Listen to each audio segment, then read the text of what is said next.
Vamos a demostrar que los últimos 4.000 años de historia se han repetido, con periodos de tiempo semejantes, acontecimientos semejantes, personalidades que actuaron semejantes, y ya sabemos por qué, ¿no? O sea, ya el Mesías venía para establecer el fundamento de fe y el fundamento de sustancia a nivel mundial.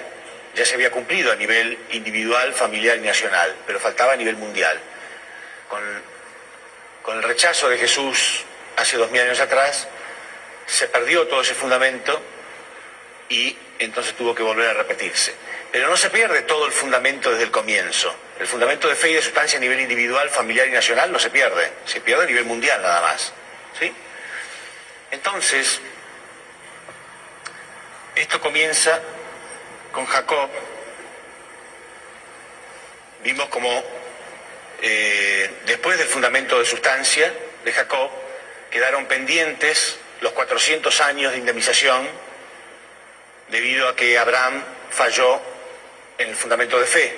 ¿Se acuerdan? Abraham había fallado en la ofrenda, no cortó la paloma en su debido tiempo, entonces esta ofrenda fue invadida por Satanás. Entonces Dios le dice: por haber fracasado, tus descendientes tendrán que pasar 400 años de esclavitud en una tierra extranjera. Entonces Jacob, junto con sus 12 hijos y 70 parientes,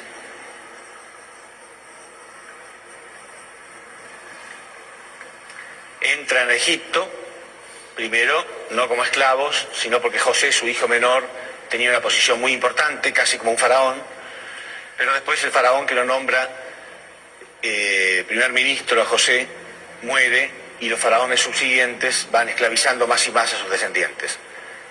Y así entonces se establece el periodo llamado de esclavitud en Egipto. Periodo de esclavitud en Egipto. ¿Cuánto duró ese periodo? 400 años.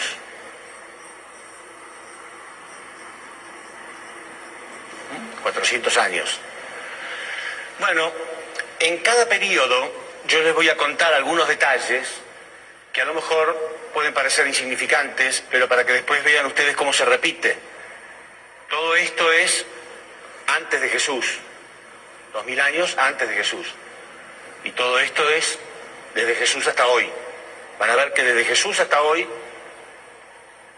es simplemente la repetición paso a paso de cada acontecimiento. Había que restaurar todos estos periodos perdidos debido al fracaso en recibir a Jesús. Todo este periodo se perdió y vamos a ver que después se repite.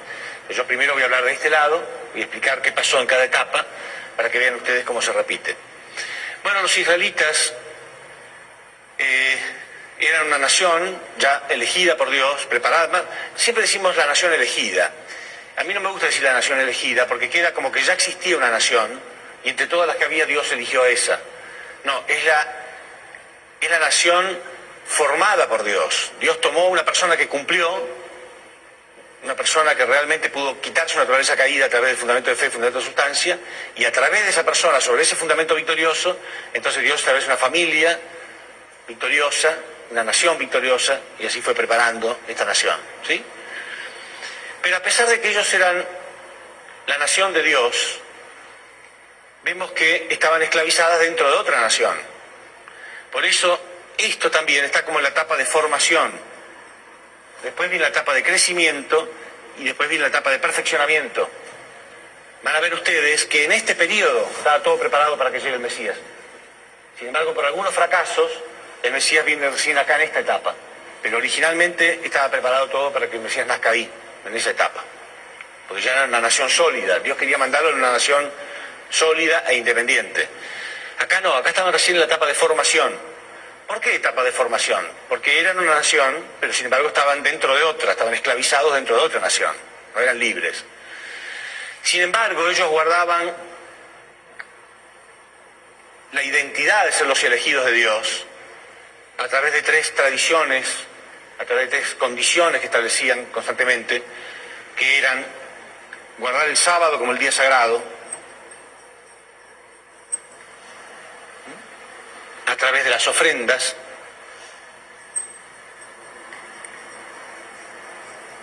y a través de la circuncisión.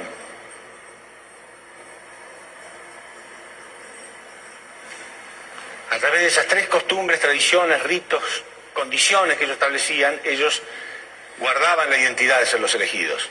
Después hacían todas las labores de esclavos, pero en sus corazones ellos guardaban la identidad de ser los elegidos de Dios. Bueno, en un momento entonces aparece Moisés y los libera. Sin embargo, Moisés, fíjense ustedes, en apariencia externa era como si fuera un egipcio. Les dije que la hija del faraón lo rescata, lo lleva al palacio y lo cría como si fuera un egipcio, pero la madre le va inculcando el amor a los israelitas, quiere decir que él es internamente un israelita, externamente un egipcio.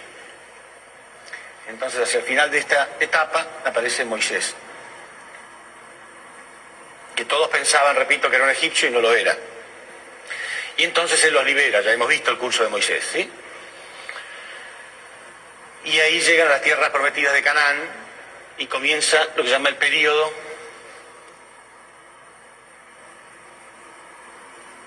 de los jueces. Un periodo que también duró 400 años. En esta etapa comienza una especie de feudalismo en Israel, ¿sí? Ellos, cada tribu, son 12 tribus, tienen sus propias tierras, como si fueran, casi como si fueran naciones independientes, ¿no? Eso es el feudalismo. Repito eso porque ya vamos a ver cómo se va repitiendo todo igual. Los jueces cumplían tres funciones principales. Cada juez era como un rey, como un sacerdote y como un profeta.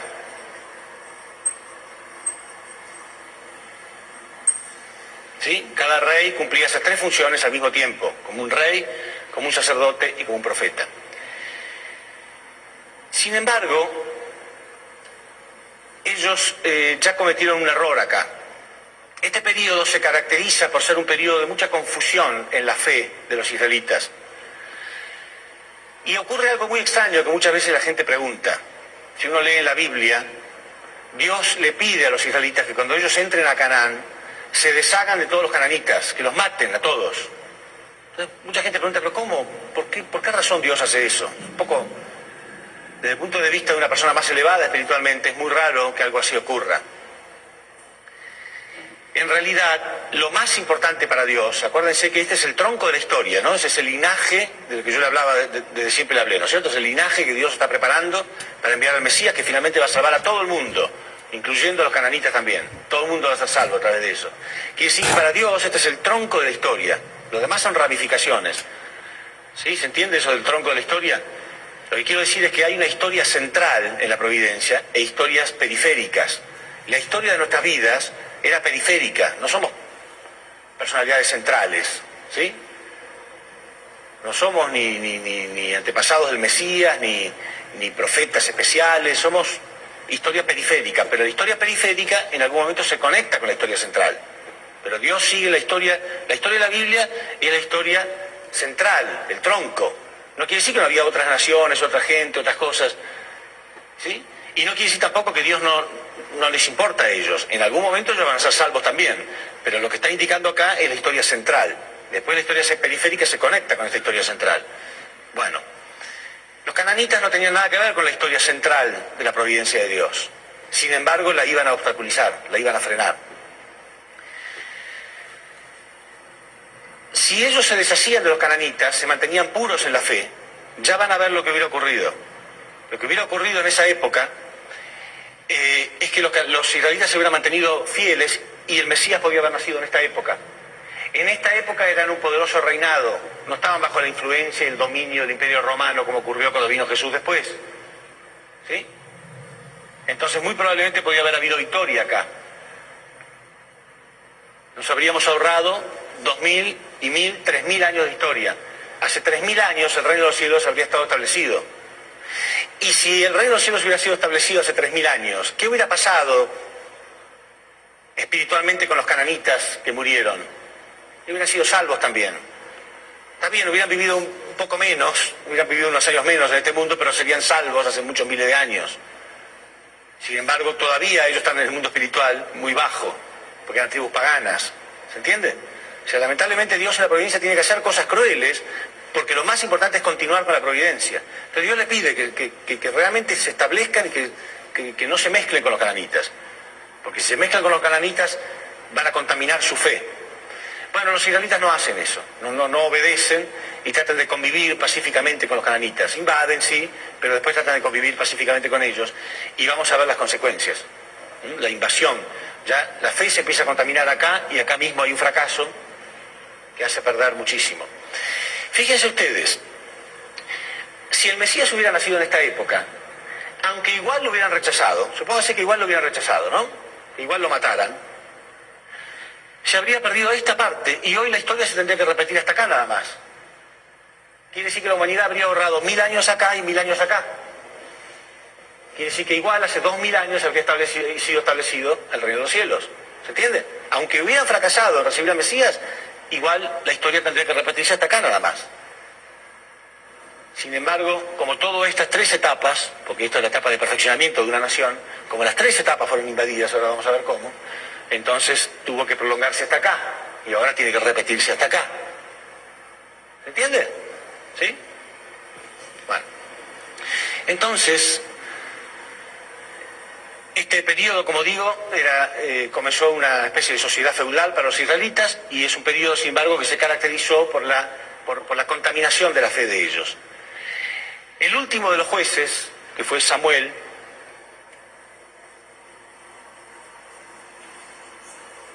corona, por orden de Dios, al primer rey de Israel.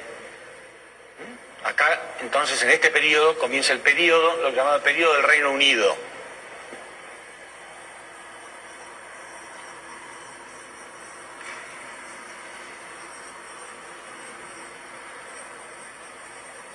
Periodo del Reino Unido. Y se corona, entonces, el primer rey de Israel, que fue Saúl. Quiere decir que ya eran una nación, por eso digo, etapa de formación, crecimiento y perfeccionamiento. No quiero decir con esto que era una nación perfecta, no, pero me refiero a que ya era una nación verdadera, independiente, sólida, con un rey, ¿sí? Entonces, la función del rey era establecer una condición para poder recibir al Mesías. ¿Cuál era esa condición? Era un fundamento de fe, un fundamento de sustancia. Tenía que establecer el tabernáculo. ¿Se acuerdan del tabernáculo que en la época de Moisés, ¿no? Hicieron la condición para poder recibir el tabernáculo, que adentro tenía las tablas con los 10 mandamientos, ¿sí? El tabernáculo constaba de dos partes. Una parte se llamaba el Santo y la otra el Santísimo, que solamente el supremo sacerdote podía entrar, y donde estaban los 10 mandamientos, la tabla con los 10 mandamientos. Bueno, ahora el rey tenía la misión de construir el templo. Ese templo simboliza al Mesías. Construir el templo y mantenerse unido al templo. O sea, fundamento de fe y fundamento de sustancia. El templo era como la ofrenda. Y el fundamento de sustancia era él, en la persona de Caín, unirse completamente al templo, respetarlo y ¿qué? ¿Guardar qué? Los 10 mandamientos. No respetarlo externamente, no mantenerlo limpito nada más, sino internamente cumplir con los 10 mandamientos. Bueno, sin embargo, Saúl no cumple con esto.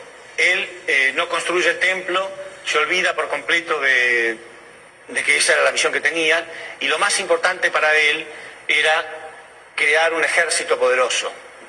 Lo único que quería era tener un ejército poderoso. Y se olvida enseguida, apenas es coronado, se olvida de su misión. Y la Biblia dice, y eso también es un mensaje importante, que hasta Dios mismo se arrepiente de haberlo puesto como rey. ¿Ven cómo Dios, como no todo lo que ocurre es la voluntad de Dios? De hecho, repito, casi nada de lo que ha ocurrido fue la voluntad de Dios. Entonces hasta Dios se puede arrepentir.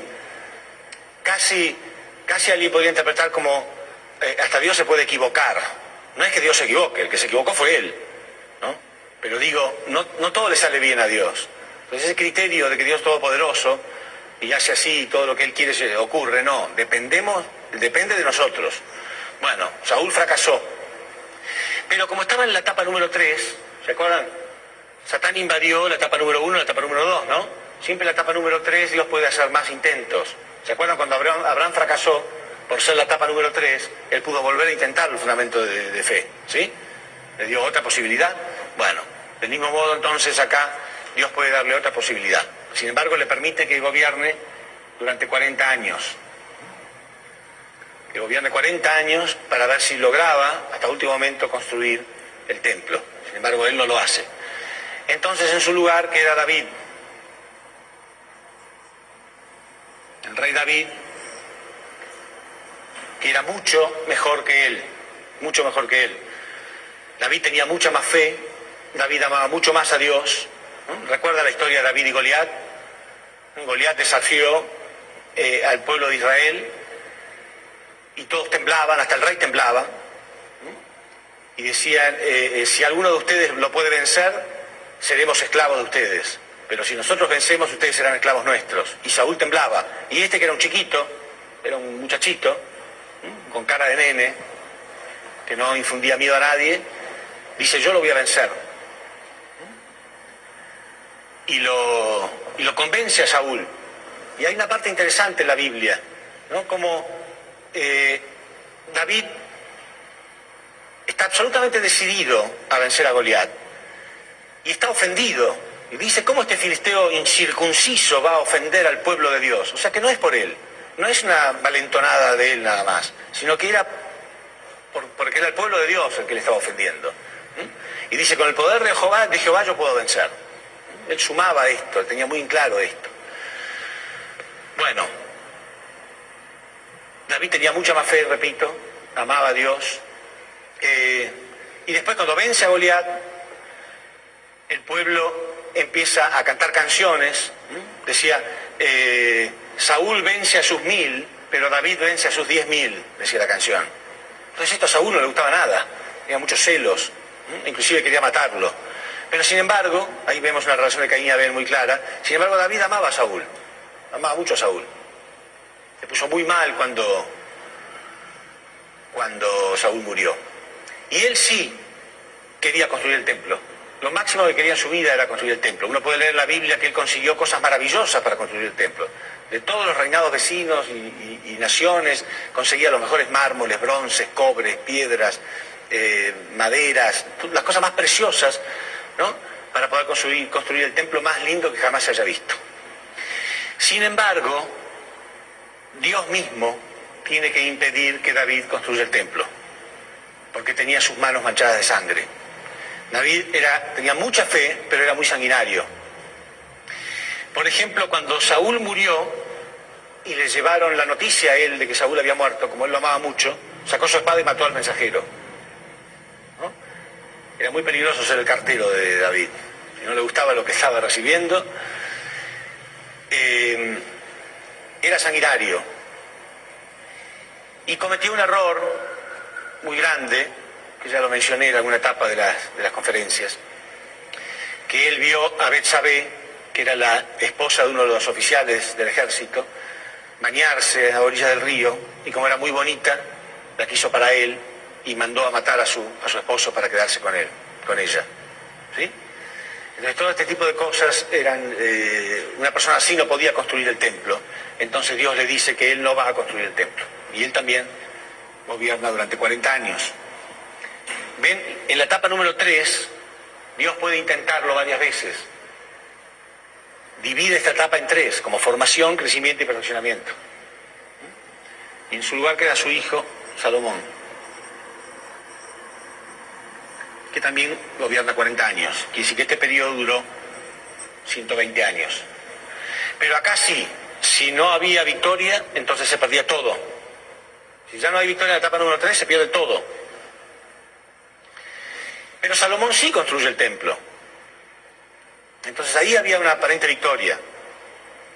Pero no era solamente construir el templo, sino mantenerse unido a él. ¿Sí? Fundamento de fe, fundamento de sustancia. El templo era como el objeto condicional, la ofrenda en sí. Pero después había que mantenerse unido al templo. respetando los 10 mandamientos. Sin embargo, Salomón tenía un problema muy serio, que eran las mujeres. Tenía cientos y cientos de mujeres. La Biblia dice que tenía algo así como 300 esposas y 700 concubinas. Y Dios le dice directamente a Salomón que tiene que abandonar ese tipo de vida porque las mujeres van a desviar su corazón de la providencia, van a desviar su corazón. Pero lo peor de todo esto es que estas mujeres eran paganas, muchas de ellas eran cananitas, y terminaron por convencer a Salomón de que él tenía que adorar sus ídolos falsos también. Y finalmente Salomón termina adorando ídolos falsos. ¿Qué representa un ídolo falso, un dios pagano? A Satanás, ¿no? Es el dios falso de este mundo. Y él termina adorándolo. Y hasta permite que el templo sea contaminado. Quiere decir que con esto Dios no puede permitir más, pero leemos en las Escrituras que decía que el Mesías cuando viniera se iba a sentar en el trono de David. ¿Sí? Y eso es literal. Literalmente, si el Mesías llegaba en esta época, iba a llegar a ser rey. ¿Qué posición pensaban que quería Dios para el Cristo? No solamente rey de reyes espiritualmente hablando. No era solamente espiritualmente, espiritual y físicamente. Si el Mesías hubiera llegado y hubiera sido aceptado en esta época, ¿qué posición le hubieran dado? ¿Acaso el rey estaría por encima de él? De ningún modo, ¿no? Si el Mesías hubiera llegado y ellos lo hubieran reconocido, así como pidieron que pongan a Saúl de rey, y después David o Salomón, ellos hubieran querido al Mesías como rey, por supuesto que sí, y él habría llegado a ser rey. Con ese fundamento hubiera sido muy fácil después ir a otras naciones, con un pueblo totalmente unido, el pueblo realmente, sí, habría sido realmente el pueblo de Dios, podrían haber cambiado el mundo. Quiere decir que realmente este periodo era el periodo donde el Mesías tenía que venir. Y debido a este fracaso se pierde todo esto. Ahí sí Satanás invadió realmente todo esto. Se pierden las 3 etapas y tiene que volver a repetirse. Entonces, ¿qué pasa cuando Satán invade algo? ¿Qué es lo primero que tiene que hacer Dios? Dividirlo, ¿no? Separarlo en Caín y Abel, separar el bien y el mal. Por eso todas las ofrendas del Antiguo Testamento eran siempre, primero tenían que separarse, dividirse la ofrenda. Dios no puede tomar una ofrenda que no esté separada, que no esté dividida.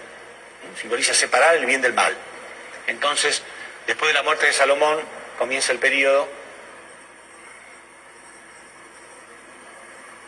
del reino dividido.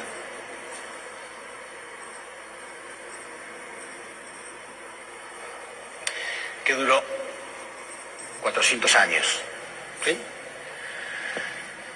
Israel, el pueblo de Israel se divide en dos. Al norte, Israel, y al sur, Judá. Israel en la posición de Caín y Judá en la posición de Abel. ¿Para qué existe Caín y Abel? O sea, Dios los divide, ¿pero para qué? Para que finalmente se vuelvan a unir. ¿Sí? Tiene que dividir la ofrenda, pero después ellos tienen que volver a unirse centrado en Abel, por supuesto. Entonces, desde Judá, Dios envía constantemente profetas hacia el norte. Esta es la época de los grandes profetas del Antiguo Testamento. Fue una época muy prolífera en profetas de muy alto nivel. Esta es la época de Elías, ¿sí? Vieron que los israelitas estaban esperando a Elías, les conté en la conferencia anterior, ¿sí? Bueno, esta es la época de Elías, Eliseo, Jonás, Amós, grandes profetas. Ahora fíjense ustedes que Israel, ustedes saben que eran 12 tribus, ¿no? Bueno, en la posición de Caín había 10, y en la posición de Abel 2. Sin embargo, todos los profetas venían de Judá, a pesar de que eran 2 tribus nada más. ¿Se acuerdan los espías negativos? ¿Sí? El curso de los espías, Dios dijo que eligieran 2 espías para ir a Canaán, y 10 volvieron con informes negativos, o sea, 10 en la posición de Caín, y Josué y Caleb, 2, vinieron con informes positivos, diciendo que con la ayuda de Dios todo era posible. Bueno, acá lo mismo. Estaban divididos 10 en la posición de Caín, 2 en la posición de Abel. Y todos los profetas venían de Judá e eran enviados hacia el norte. ¿Cómo creen ustedes que eran recibidos en el norte? Los recibían, aceptaban sus mensajes. Jerusalén, Jerusalén, que matas y apedreas a los profetas que a ti te son enviados, ¿no? Decía Jesús. ¿Cuántas veces quise abrazarte como la gallina abraza a tus pollitos, pero tú no lo has querido? Bueno, ellos siempre asesinaban a los profetas que eran enviados por Dios. Los mataban directamente. Caín matando a Abel. Entonces, fracasó este periodo. Si este periodo hubiera triunfado, por supuesto que tiene que establecerse estos dos, ¿no es cierto? Porque es como formación, crecimiento y perfeccionamiento de nuevo. Pero a lo mejor podrían haber sido 21 días y 40 días o algo por el estilo. Podría haber sido rápido. A veces los periodos están, pero pueden ser muy cortitos. Si el hombre cumple, pueden establecerse el número se repite, el número 40, 21, pero en vez de pueden ser días en vez de años. ¿Sí? ¿Se acuerda que los 40 de cuando estaban en el desierto eran 40 días de espionaje? Y por haber fracasado, Dios dijo, bueno, ahora por haber fracasado tendrán un año por cada día. Entonces ahora van a ser 40 años. ¿Se acuerdan? Bueno. Pero no hay éxito acá. Caín no se une a Abel, no aceptan los profetas. Entonces Dios tiene que hacer que Israel sea destruido por los asirios. Israel fue invadido y destruido por los asirios, y Judá fue llevado en cautiverio a Babilonia. Así comienza el periodo de cautiverio en Babilonia.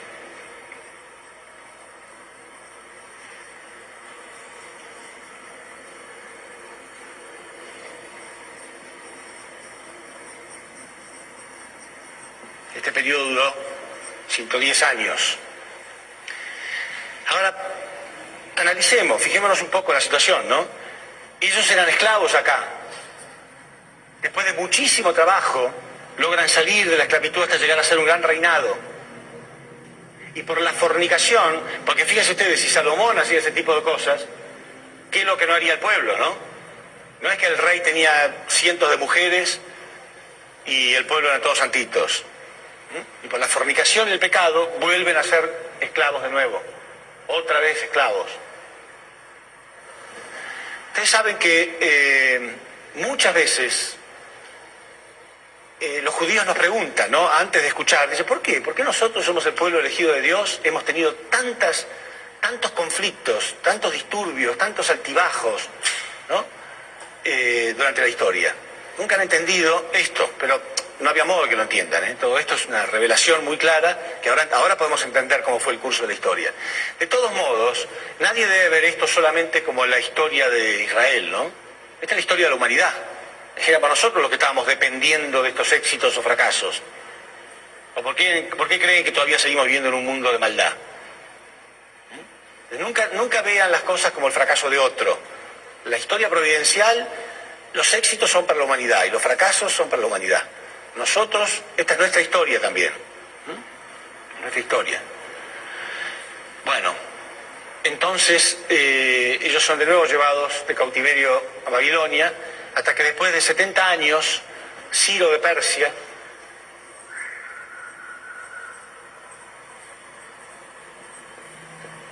invade Babilonia, y ya ahí él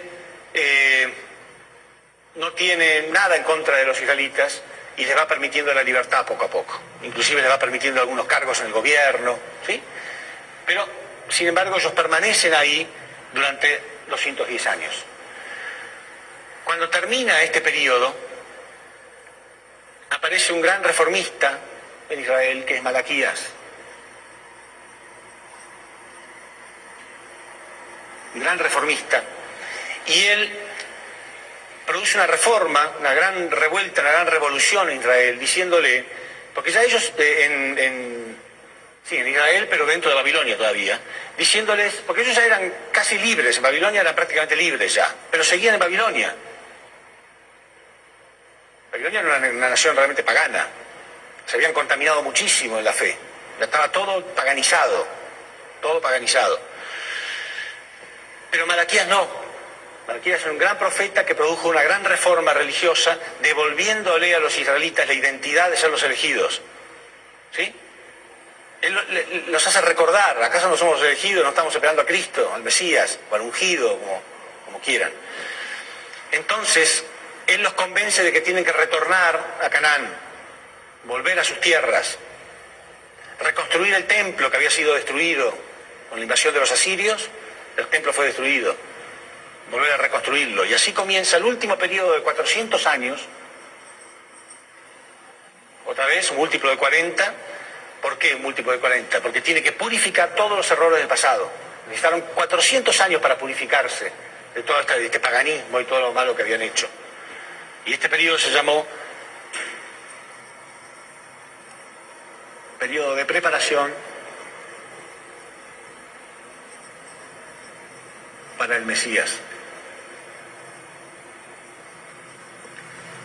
Periodo de preparación para el Mesías.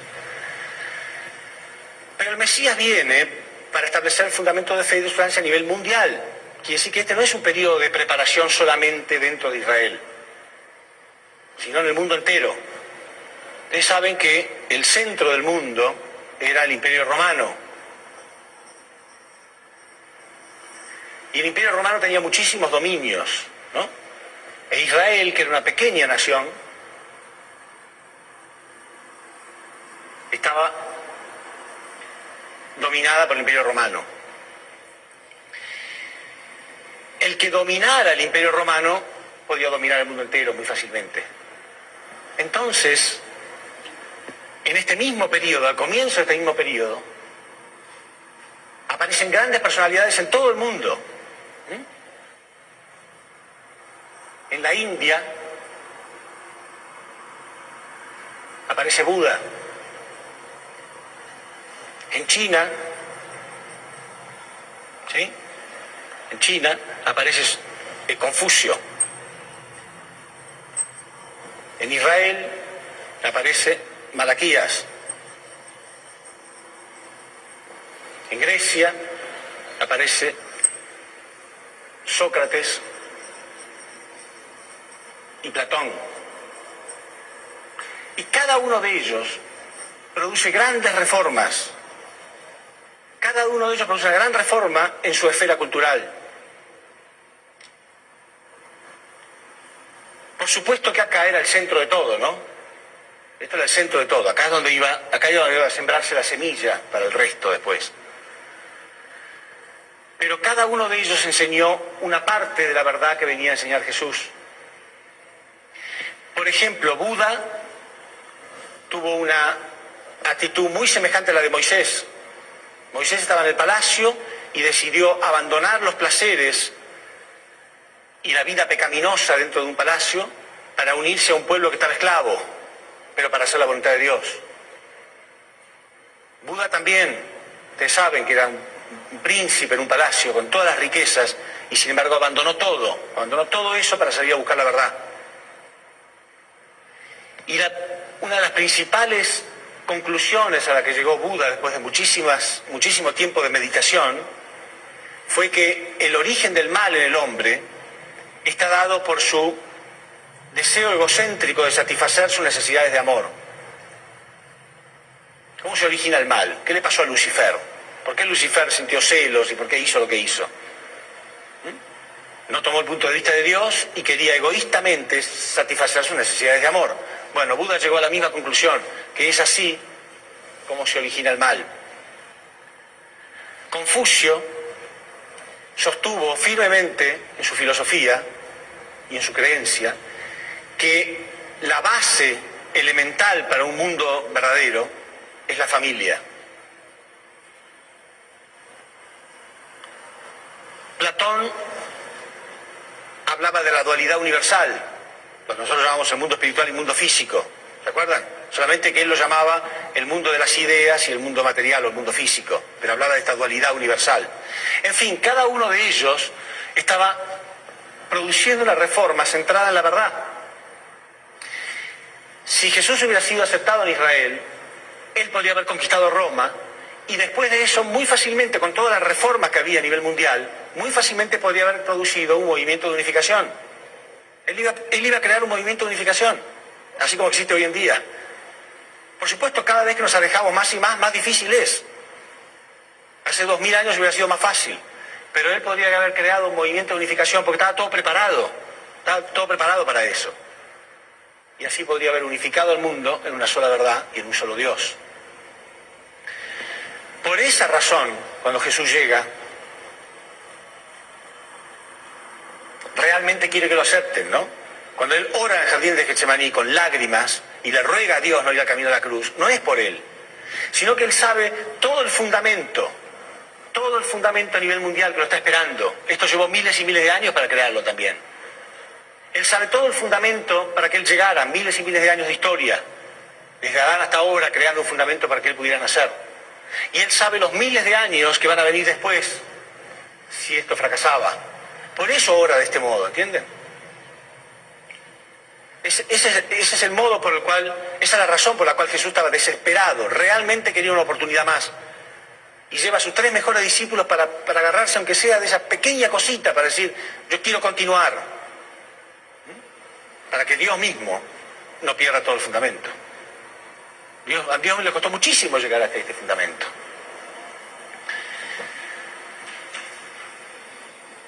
Sin embargo, es crucificado. Y con eso se pierde todo esto. 2000 años de historia se pierden. Repito, el fundamento de fe y de sustancia a nivel individual, familiar y nacional no se pierde, pero a nivel mundial sí. Entonces, Dios tiene que hacer que el hombre reconstituya cada una de estas cosas perdidas. Esta es la historia de la primera Israel, ¿no es cierto? Este es Israel, el pueblo de Israel. Vamos a llamarla la primera Israel. Entonces tiene que continuar con la segunda Israel, que son los cristianos. ¿Por qué los cristianos son la segunda Israel? Porque los cristianos tienen la misión que tenía la primera Israel, que es preparar el camino para la llegada de Cristo, en su segunda llegada, para la segunda llegada de Cristo. Y además porque el cristianismo está fundamentado en los pocos israelitas que sí creyeron en Jesús. Son los apóstoles y los discípulos. Entonces acá comienza la historia, fíjense, ya empieza el paralelismo. Jesús, con sus 12 apóstoles,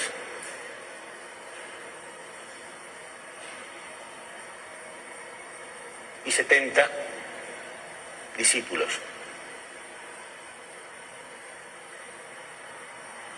Y esta es la historia de la segunda Israel, o sea, el cristianismo.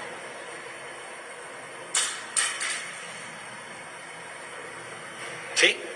Esta es la historia de la segunda Israel, o sea, el cristianismo, que tiene que indemnizar, ¿sí? Pagar por indemnización y reconstruir todo lo que había sido perdido. Entonces, lo primero que hace Jesús después de la resurrección, estuvo 40 días con sus discípulos y les dice que ellos tienen que ir a Roma. Así comienza el periodo de persecución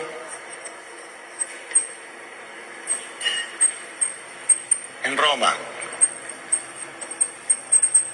Y este periodo duró 400 años.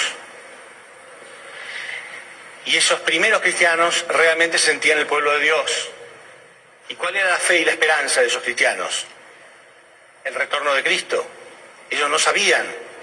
Jesús, muy sabiamente, no les dijo que ellos iban a tener que esperar miles de años a su retorno, porque hubiera sido muy difícil, ¿sí? Además, Jesús tampoco lo sabía. ¿Por qué? Porque si hay alguna victoria, que no quiere decir que automáticamente tiene que haber los mismos fracasos, ¿eh? No, el hombre no está predestinado de este modo, no está predestinado a fracasar. Podría haber cambiado el hombre la historia.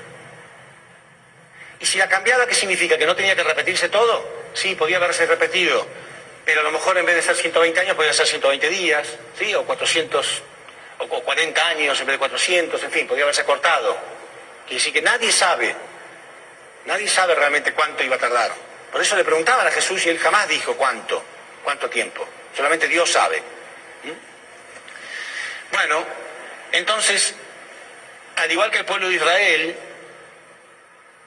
se sentía con la identidad de ser los elegidos de Dios, estos primeros cristianos en Roma, a pesar de que eran perseguidos, torturados, todos ustedes saben lo que pasaron los cristianos en Roma, en el Coliseo los domingos el pueblo se divertía a través de ver a las familias enteras cristianas comidas por los leones, hambrientos.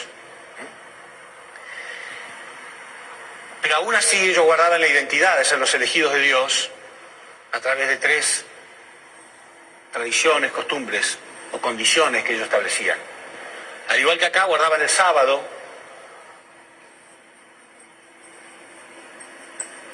como el día sagrado, hacían ofrendas. Pero ¿cuáles eran las ofrendas? Porque el cristianismo ya no hizo más ofrendas de animales, ¿no? ¿Cuáles eran las ofrendas? Ellos mismos, sus vidas, los mártires.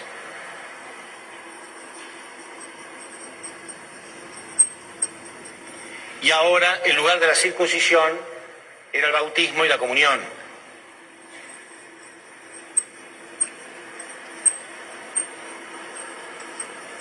bautismo y comunión. ¿Sí?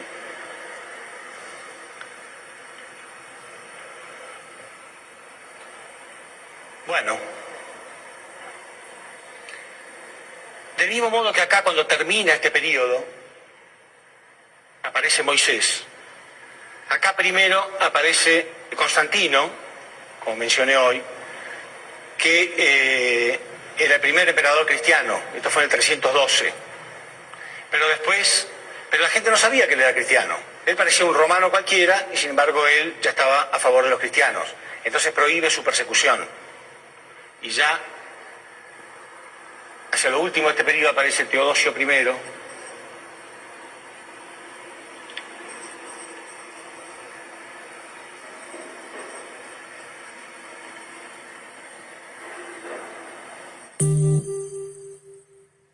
y establece el cristianismo como la religión, nombra al cristianismo como la religión oficial. Y comienza así un periodo de 400 años que llamó el periodo de los patriarcas. Periodo de los patriarcas.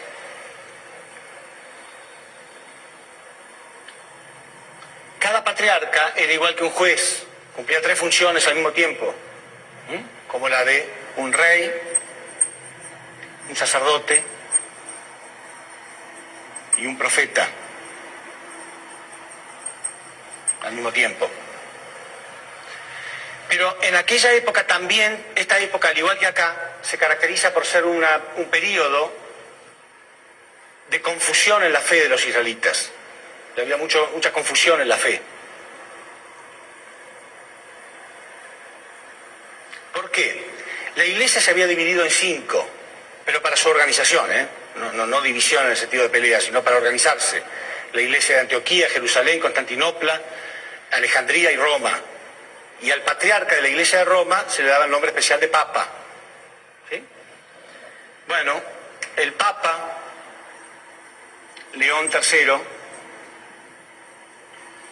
corona al primer rey cristiano. Pero bueno, perdón, antes de eso, les decía que este periodo se caracterizó por un periodo de confusión en la fe. Cuando se dividieron estas 5 iglesias,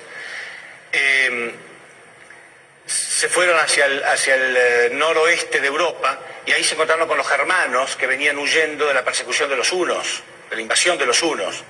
Y los germanos tenían religiones miscelánicas, religiones paganas. Entonces los primeros cristianos que eran débiles, ¿no?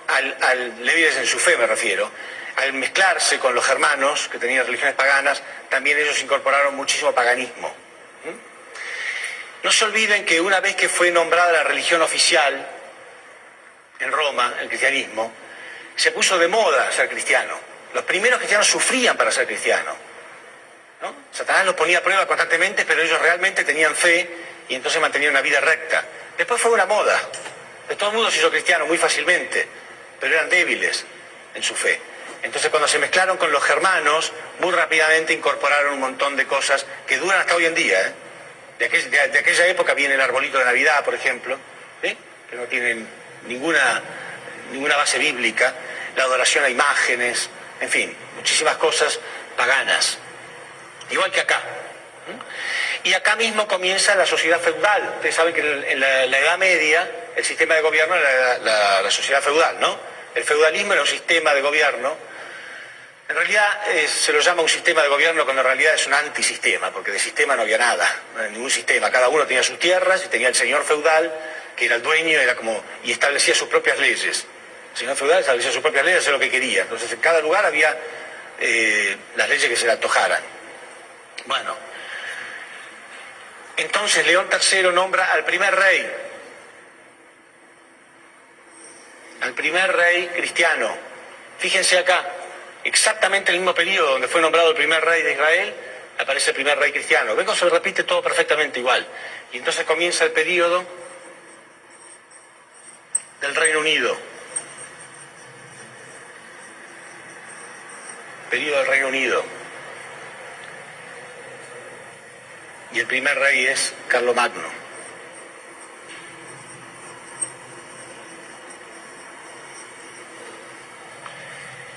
Y este periodo también se caracteriza, al igual que acá, el centro era construir el templo, ¿sí? Bueno, acá se caracteriza por la construcción de las grandes catedrales. Hasta hoy en día uno puede ir a Europa y visitar las grandes catedrales, que ellos las tienen como museos también, ¿no? Como datos históricos de aquella época. Pero ¿cuál era el fundamento de sustancia, el fundamento de fe y de sustancia que debía construirse en esa época? Bueno, por supuesto era fe en los evangelios, fe en la palabra de Dios. Y el fundamento de sustancia era que el Papa nombrara al rey, pero él seguía en la posición de guía interno, de guía espiritual. El rey tenía que aceptar esa posición y guiar al pueblo, pero internamente tenerlo al Papa como su guía espiritual. Y el Papa, por supuesto, 100% como el supremo sacerdote, conectado con el templo y con los evangelios. ¿Sí? Esa era la idea. Si se mantenían con esta relación de verdad, el Papa lo guía espiritualmente, sin corromperse él y sin permitir que el rey se corrompiera, entonces muy rápidamente podía establecerse el fundamento y el cristianismo podría haber tenido una conciencia más clara de que su misión es prepararse para la venida de Cristo. Sin embargo, automáticamente, en cuanto el Papa corona a Carlomagno, comienzan los conflictos, donde ambos querían todo tipo de poder, sobre todo el económico, tanto la Iglesia como el rey. Poder económico, poder político, poder religioso, poder social, ellos querían todos los poderes, entonces se disputan el poder. Y este conflicto entre el rey y el Papa continúa con los hijos de Carlomagno y con los nietos. Y este periodo también dura 120 años de graves conflictos.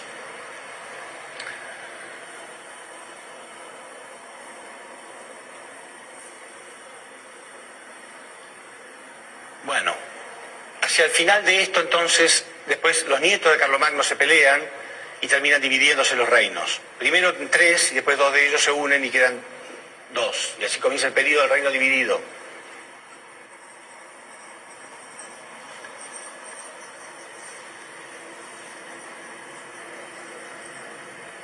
Los francos del este y los francos del oeste. La posición de Caín y Abel.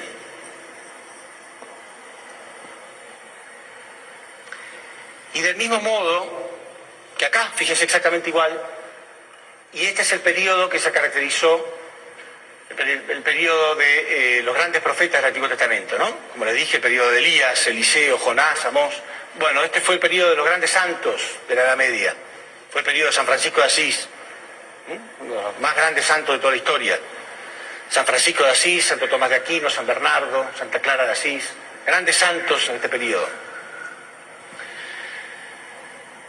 Y del mismo modo, ellos intentaban restaurar. Si ustedes estudian la historia de San Francisco de Asís, hay una película que lo menciona, una película antigua, pero creo que en algún lugar debe estar dando vueltas. Sería muy bueno que lo rescatáramos y lo pasáramos.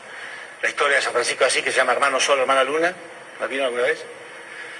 Bueno, yo les aconsejo que lo vean. Es muy interesante porque muestra cómo era esta época, ¿no?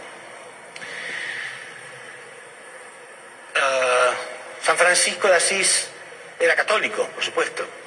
Y en un momento él recibe una revelación donde Dios le pide que reconstruya su iglesia. Y él no entiende qué es lo que esto significa. Entonces, junto con algunos seguidores, porque él tenía algunos seguidores, ven una capilla que está cerca de su casa, ¿no? Una capillita, y pensó que se refería a eso, y empiezan a arreglarla, ¿no? Juntar las piedras de nuevo, porque estaba derrumbada. Entonces Jesús, más fuerte, vuelve hacia él, le dice, no, la reconstrucción de la iglesia católica. Y San Francisco no puede creer. Él ni siquiera sabía que hacía falta reconstruirla, porque estaba llena de pecado, se había desviado muchísimo la iglesia católica. Lo que pasó en esta época entonces era que realmente tanto la iglesia, tanto el rey como los señores feudales y como los jerarcas de la iglesia, querían organizar ejércitos para invadir tierras que estaban bajo las manos de los musulmanes, con la excusa de recuperar Tierra Santa. En realidad, lo último que les importaba era recuperar Tierra Santa, sino invadir, matar y quedarse con todas sus riquezas. Entonces todos, tanto la Iglesia como los reyes y los señores feudales, ponen todo su dinero, muchísimo dinero, para organizar ejércitos, las famosas cruzadas, lo habrán estudiado en historia, ¿no? Las famosas cruzadas. Repito, con la intención de quedarse con todas las riquezas de los musulmanes. Sin embargo, hubo 7 cruzadas durante 200 años y Dios hizo que todas ellas fracasaran, una detrás de la otra. Entonces, del mismo modo que acá Dios permitió que Israel fuera destruido por los asirios y Judá fuera llevado en cautiverio en Babilonia, bueno, acá todas las cruzadas fueron destruidas. Este periodo también duró 400 años.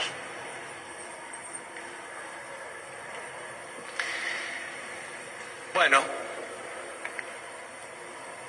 después de esto entonces, obviamente la Iglesia, los señores feudales y los monarcas se habían quedado totalmente empobrecidos, porque ellos cada vez invertían más y más y decían, bueno, después lo vamos a recuperar cuando nos quedemos con todas esas riquezas, pero nunca pudieron hacer nada. Entonces quedaron empobrecidos por completo. Y el conflicto entre el rey y el papa continuaba más y más. Y tanto conflicto hubo que uno de los papas, Clemente V, se le ocurrió mudar el Vaticano, sacar el Vaticano de Roma y llevarlo hacia el sur de Francia, a Avignon, el sur de Francia. Y ahí también había disputa y conflicto con los reyes, entonces por primera vez el rey se atrevió a meter a un papa preso, lo encarceló directamente, y así comenzó el periodo de cautiverio papal.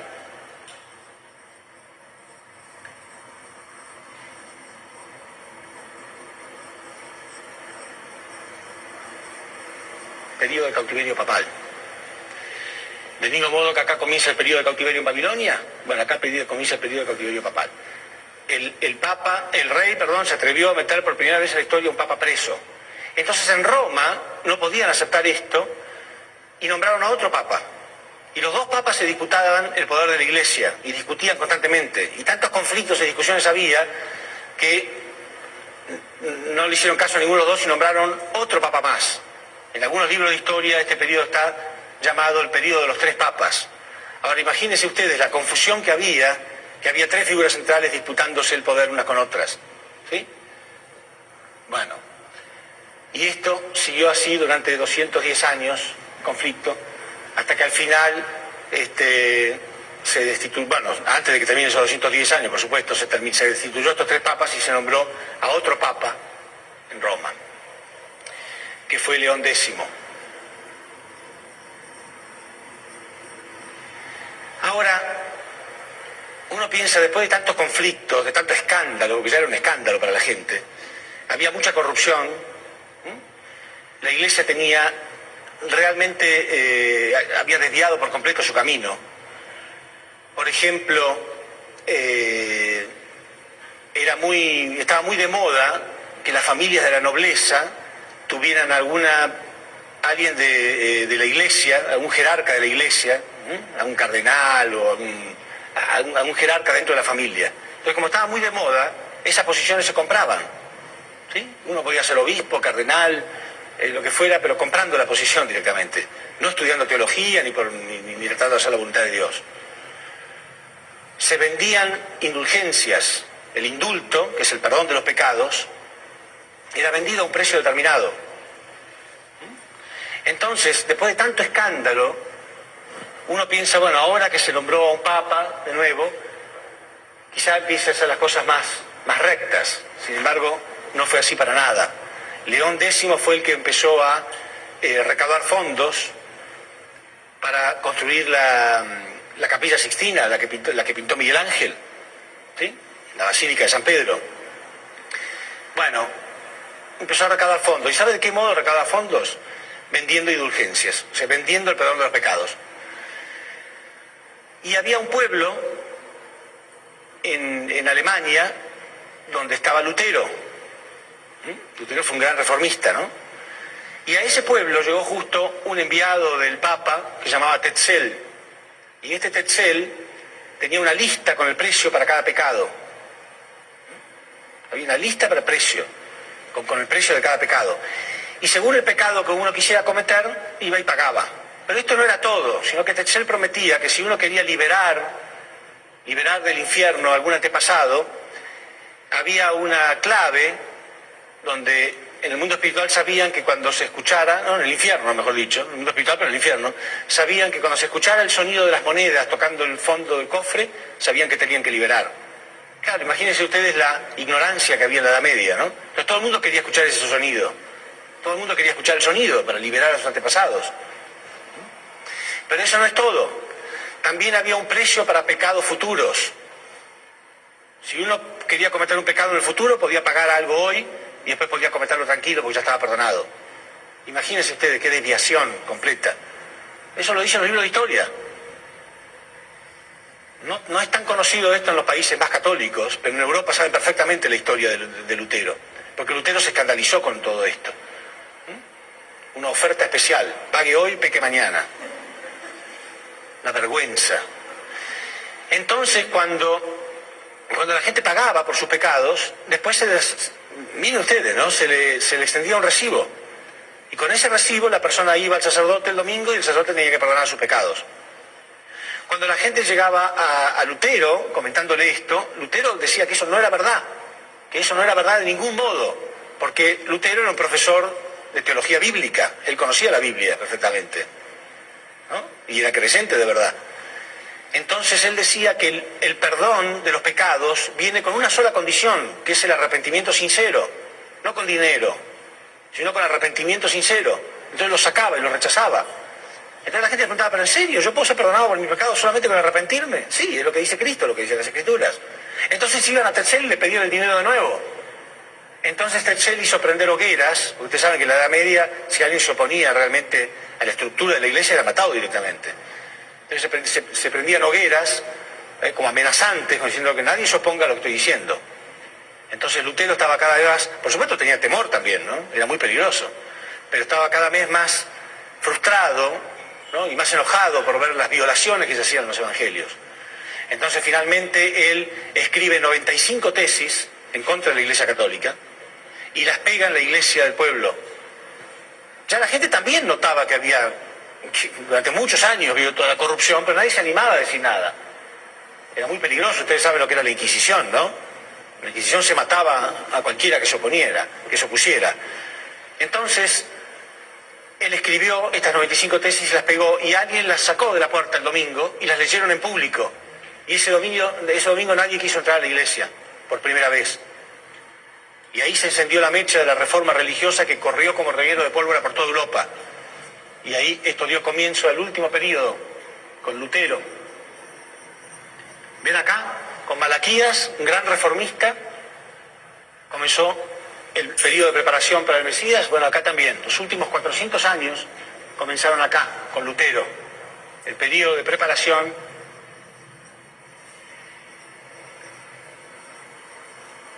para el Mesías, para el Señor de la segunda llegada, ¿no?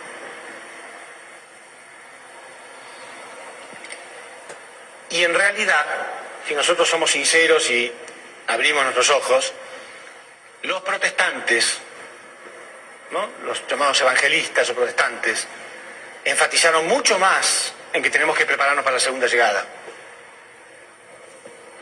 Acá no hay muchos mensajes de eso. No se enfatizó lo suficiente. En realidad, la misión del cristianismo, principalmente, es cuidar espiritualmente al hombre para prepararlo para poder recibir al Cristo en su segunda llegada. Enfatizar más y más que estamos en los tiempos.